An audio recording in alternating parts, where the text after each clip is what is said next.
গতকাল বিকেলে এক তাণ্ডবের মতো যে ঝড় জলপাইগুড়ি এবং ময়নাগুড়ি শহরকে শেষ করে দিয়েছে এবং কয়েকশো মানুষ একবারে লণ্ডভণ্ড হয়ে গেছে। বিভিন্ন পরিবার বিচ্ছিন্ন এবং অনেক মানুষ মারা গেছে, অনেকের ক্ষতি হয়েছে, অনেকে আহত অবস্থায় জলপাইগুড়ি সুপার স্পেশালিটি হাসপাতালে ভর্তি করেছে। এবং এই মুহূর্তে রাজ্যের মুখ্যমন্ত্রীর সঙ্গে সঙ্গে খবর পেয়ে কলকাতা থেকে স্পেশাল ফ্লাইটে তিনি বাগডোগরা এয়ারপোর্ট আসেন।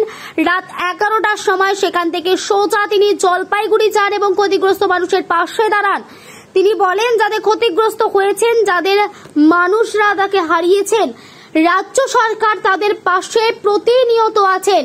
এদিন ময়নাগুড়িতে এবং রাত্রিবেলা পৌঁছান রাজ্যের মুখ্যমন্ত্রী মমতা বন্দ্যোপাধ্যায়, তাদের সঙ্গে রয়েছেন এবং তিনি থাকবেন। আজ রাজ্যের রাজ্যপাল এসে পৌঁছেছেন উত্তরবঙ্গে। হঠাৎই এই তাণ্ডব ঝড় ভোটের আগে লণ্ডভণ্ড করে দিল গোটা জলপাইগুড়ি এবং গোটা ময়নাগুড়িকে।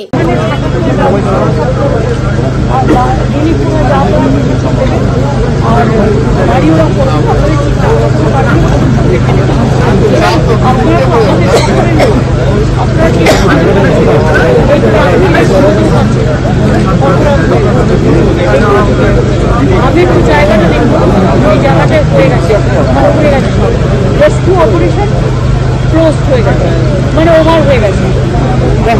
মোটামুটি আমাদের সিভিল ডিফেন্স বা আমাদের SDRF ভালো কাজ করেছে, প্রশাসন ভালো কাজ করেছে এবং সঙ্গে সঙ্গে হসপিটালে না নিয়ে গেলে হয়তো অনেকের বিপদ ডাক্তাররা, আমি সত্যি কথা বলছি, এবং আমাদের ডাক্তাররা প্রচুর ভালো কাজ করছে। আমি ওই জায়গাটা যাচ্ছি, এই জায়গাটায় আমাদের ভালো হচ্ছে,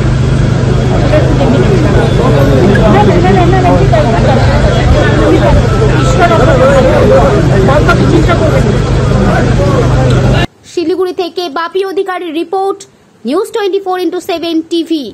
মুহূর্তের খবর হাতের মুঠোয়।